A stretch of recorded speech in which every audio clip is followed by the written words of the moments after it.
सुप्रभातमरविन्दलोचने भवतु प्रसन्नमुखचन्द्रमण्डले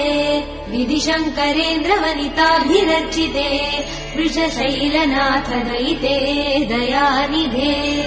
अर्त्यादिसप्तऋषयः समुपास्य सन्ध्याम् आकाश सिन्धुकमलानि मनोहराणि आदाय पादयुगमर्चयितुम् प्रपन्नाः शेषाद्रिशेखर विभो तव सुप्रभातम्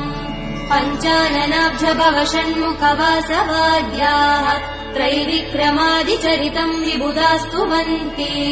भाषापतिः पठति वासरशुद्धिमारात् शेषाद्रिशेखर विभो तव सुप्रभातम्